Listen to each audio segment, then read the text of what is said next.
Di antara ibadah yang sangat agung yang merupakan sebab utama seorang diampuni oleh Allah Subhanahu wa taala dan sebab utama seorang dimasukkan ke dalam surga adalah memaafkan orang lain yang berbuat zalim kepadanya, yang bersalah kepadanya, yang menyakiti hatinya, yang mengambil dan merebut haknya. Allah Subhanahu wa taala menyebutkan dalam banyak ayat tentang keutamaan memaafkan.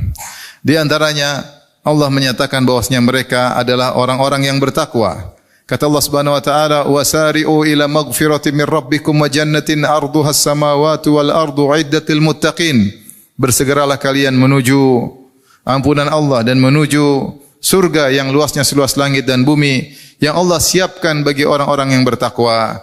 Siapakah orang bertakwa tersebut? Kata Allah Subhanahu wa taala, "Alladzina yunfiquna fis sarra'i wad dharra'i wal kadhiminal ghaidz wal 'afina 'anil nas." Yaitu orang-orang yang senantiasa berinfak dalam kondisi lapang maupun dalam kondisi sulit, mereka tetap berinfak. Wal kadhiminal ghaidz, dan orang-orang yang meredam amarah. Wal 'afina 'anil nas, dan orang-orang yang memaafkan orang lain. Demikian juga bahwasanya orang-orang yang memaafkan maka mereka adalah orang-orang yang muhsinin. Kata Allah Subhanahu wa taala melanjutkan ayat tersebut, "Wallahu yuhibbul muhsinin." Allah mencintai orang-orang yang berbuat ihsan. Demikian juga dalam ayat yang lain kata Allah Subhanahu wa taala, "Fa'fu anhum wasfah, innallaha yuhibbul muhsinin." Maafkanlah dan berlapang dadalah, sungguhnya Allah mencintai orang yang berbuat ihsan.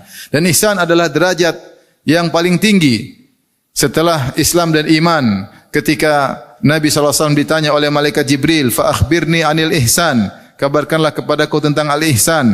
Maka Nabi SAW berkata, "An ta'budallaha ka'annaka tarahu, fa illam takun tarahu, fa innahu yarak." Engkau beribadah kepada Allah seakan-akan engkau melihat Allah. Jika tidak mampu kau melihat Allah, yakinlah Allah melihatmu. Itu seorang yang meyakini bahwasanya Allah senantiasa menguasinya, Allah senantiasa menilainya, maka dia akan mudah memaafkan karena dia tahu dalam memaafkan sangat besar ganjaran yang akan Allah berikan. Demikian juga orang yang memaafkan maka akan dicintai oleh Allah Subhanahu wa taala. Karena dalam ayat tadi Allah berfirman, "Wallahu yuhibbul muhsinin." Allah mencintai orang-orang yang berbuat ihsan. Di antaranya adalah orang-orang yang memaafkan orang lain. Orang memaafkan orang lain dia telah berbuat baik kepada orang yang menzaliminya tersebut, maka ketika dia berbuat baik kepada orang lain, maka Allah pun mencintainya. Demikian juga orang yang memaafkan, maka dia lebih mudah untuk bertakwa. Allah berfirman, "Wa anta'fu aqrabu littaqwa." Dan engkau memaafkan, maka lebih dekat kepada ketakwaan. Dia lebih dekat untuk menjalankan ketaatan kepada Allah dan dia lebih dekat dari meninggalkan kemaksiatan. Berbeda dengan orang yang tidak memaafkan, maka dia mudah untuk emosi, maka dia mungkin membalas dendam dan bisa jadi pembalasannya lebih berat daripada kezaliman yang dia rasakan. Sehingga akhirnya dia bisa terjerumus dalam banyak kesalahan gara-gara ingin melampiaskan dendamnya. Berbeda kalau dia memaafkan, maka lebih dekat kepada ketakwaan. Siapa yang memaafkan, maka dia akan mendapatkan ganjaran yang besar. Kata Allah Subhanahu wa taala, "Wa jazaa'u sayyi'atin sayyi'atun mithluha, faman 'afa wa aslaha fa ajruhu 'ala Allah, innahu la yuhibbudz zalimin." Balasan keburukan setimpal dengan keburukan. Tapi barang siapa faman 'afa wa aslaha, siapa yang memaafkan dan berbuat kebaikan, fa ajruhu 'ala Allah, maka ganjarannya di sisi Allah Subhanahu wa taala. Ini salah satu metode untuk menjelaskan bahwasanya ganjaran besar ketika Allah mengatakan ganjarannya urusanku.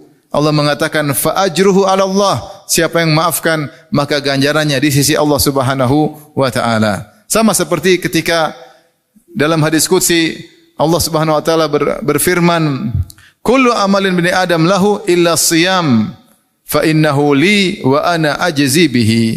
Seluruh amalan anak Adam adalah untuknya kecuali puasa. Puasa adalah untukku dan aku yang akan beri ganjaran.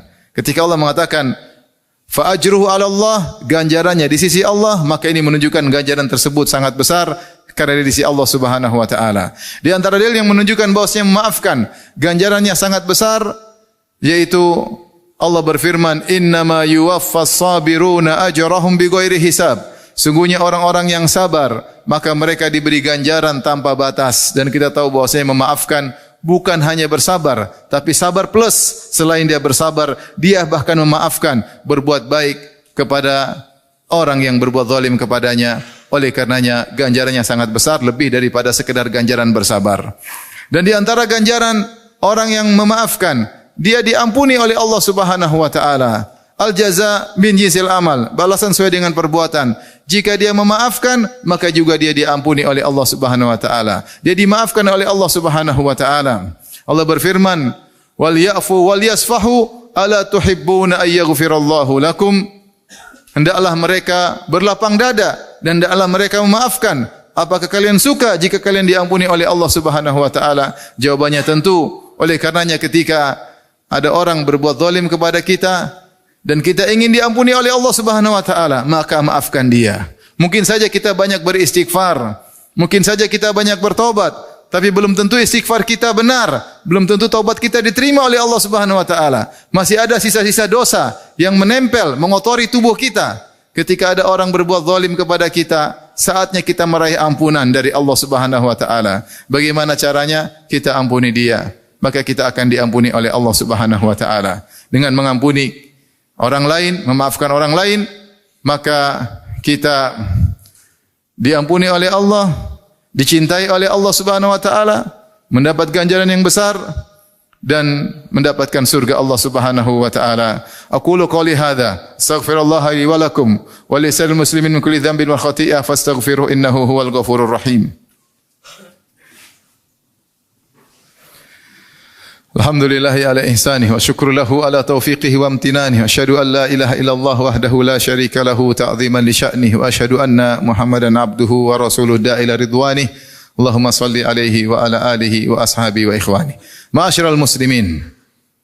Memaafkan ibadah yang sangat agung karena sangat sulit untuk dilakukan. Manusia pada dasarnya ingin membalas. Bahkan kalau bisa membalas lebih, dia akan balas dengan lebih daripada yang apa dia rasakan. Kemudian memaafkan ini hanya bisa kita kerjakan ketika kita dizalimi oleh orang. Ibadah yang hanya bisa dikerjakan ketika kita dizalimi oleh orang lain. Dan lebih berat lagi ketika orang yang berbuat kesalahan kepada kita adalah orang yang selama ini kita baikin. Oleh karena Allah Subhanahu wa taala menyebutkan dua ayat dalam Al-Qur'an tentang sikap memaafkan kepada orang yang bersalah kepada kita padahal orang tersebut sangat kita harapkan kebaikannya. Di antaranya kepada anak istri. Allah Subhanahu wa taala berfirman, "Ya ayyuhalladzina amanu, inna min azwajikum wa auladikum aduwwan lakum fahdharuhum wa in ta'fu wa tasfahu wa taghfiru fa innallaha ghafurur rahim." Wahai orang-orang yang beriman, sungguhnya di antara istri kalian dan di antara anak kalian ada yang menjadi musuh bagi kalian. Fahdharuhum, maka waspadalah kepada mereka, waspadalah terhadap mereka. Yaitu ada istri yang mengajak suaminya untuk bermaksiat atau mengajari suaminya untuk memutuskan silaturahmi. Demikian juga ada anak yang demikian karena saking cintanya seorang kepada anaknya sehingga dia jauh dari Allah, sehingga dia terpaksa melakukan kemaksiatan. Allah berkata, "Fahdharuhum", waspadalah terhadap istri dan anak model begini. Tetapi apakah Allah suruh kemudian sang suami murka kepada mereka, ya, menghajar mereka? Ya, tidak. Justru Allah menyuruh untuk memaafkan. Kata Allah Subhanahu wa taala, "Wa in ta'fu wa tasfahu wa taghfiru fa innallaha ghafurur rahim." Jika kalian memaafkan, ya, dan kalian mengampuni dan kalian berlapang dada, sungguhnya Allah Maha Pengampun lagi Maha Penyayang. Ya, sungguh tentunya berat ketika kesalahan muncul dari istri maupun dari anak. Orang yang selama ini kita baikin, ternyata mereka berbuat kesalahan. Tetapi Allah menyuruh kita untuk mengampuni, memaafkan dan berlapang dada. Demikian juga Allah sebutkan dalam ayat yang lain tentang kisah Abu Bakar As-Siddiq radhiyallahu taala anhu yang senantiasa memberi nafkah kepada sepupunya Mistah bin Utsatsah. Ada yang menyebutkan dia adalah ibnu khalati As-Siddiq, yaitu dia adalah anak dari bibi Abu Bakar, yaitu sepupunya Abu Bakar As-Siddiq radhiyallahu taala anhu. Dan dia seorang yang miskin dan selama ini Abu Bakar As-Siddiq yang mengayominya. Sampai ketika terjadi kejadian hadithatul ifk ketika Aisyah radhiyallahu taala anha dituduh berzina, maka orang-orang munafik menyebarkan isu bahwasanya Aisyah radhiyallahu anha telah berzina dengan Safwan bin Mu'attal As-Sulami. Saking kuatnya isu tersebut, sampai ada 3 sahabat yang ikut terprovokasi akhirnya ikut menuduh. Di antaranya Hamnah bintu Jahshin, yaitu iparnya Nabi sallallahu alaihi wasallam. Di antaranya adalah Hasan bin Thabit, penyairnya Nabi sallallahu alaihi wasallam, dan di antaranya Mistah bin Utsatsah, sepupunya Abu Bakar As-Siddiq. Tiga orang ini termakan provokasi, akhirnya ikut menuduh Aisyah berzina. Akhirnya Allah turunkan 15 ayat dalam surat An-Nur. Ya, dari ayat 11 sampai ayat 26 kalau tidak salah, membela Aisyah dengan menyatakan Aisyah adalah wanita yang suci dan tidak ada kaitannya dengan zina sama sekali. Ketika turun ayat-ayat pembelaan tersebut, maka Abu Bakar pun marah. Yang dia harapkan seharusnya sepupunya, kerabatnya yang selama ini dia nafkahi, harusnya membela Aisyah. Ketika ada keluarga yang dituduh tidak, harusnya keluarga terdekat yang membela. Ini malah ikut menuduh. Akhirnya Abu Bakar pun marah. Abu Bakar mengatakan, aku tidak akan lagi beri nafkah kepada Mistah.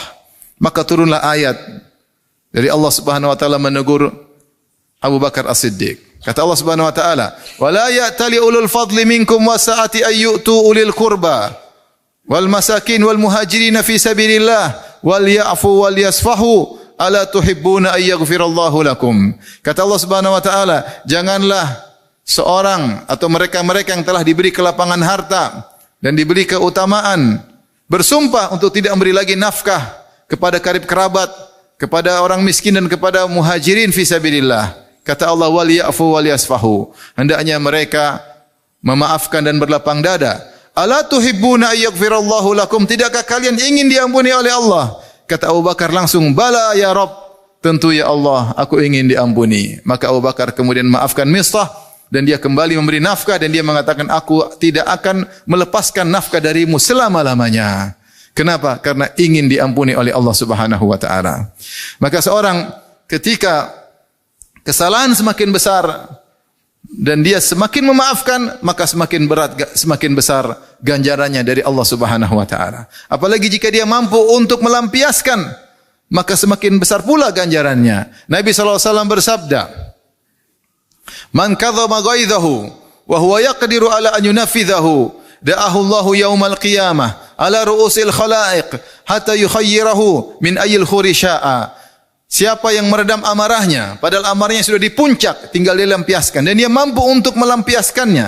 Dia mampu untuk mengeksekusi kemarahannya. Kemudian dia meredamnya karena Allah Subhanahu wa taala. Apa balasannya? Da'ahu Allahu yaumal qiyamah, maka Allah akan panggil dia pada hari kiamat kelak. Ala ru'usil khalaiq, di depan manusia, dia ditenarkan, dia dipopulerkan oleh Allah Subhanahu wa taala. Karena apa? Karena dia meredam amarah, karena dia memaafkan. Hatta yukhayyirahu min ayil hurisya'a, sampai Allah suruh dia pilih bidadari mana yang dia sukai. Sungguh ganjaran yang agung di padang mahsyar dan di akhirat di surga kelak. Dan ingat, di antara sifat Allah Subhanahu wa taala adalah memaafkan. Kata Allah Subhanahu wa taala, atau kata Nabi sallallahu alaihi wasallam ketika mengajarkan doa kepada Aisyah, Allahumma innaka afuwun tuhibbul afwa fa'fu anni. Ya Allah, sungguhnya Engkau adalah Maha Pengampun, Maha Pemaaf, dan Engkau mencintai pemaafan, maka maafkanlah aku. Maka seorang ketika dia memaafkan, dia meniru apa yang disukai oleh Allah, itu sifat memaafkan, maka dia akan dimaafkan oleh Allah Subhanahu wa taala.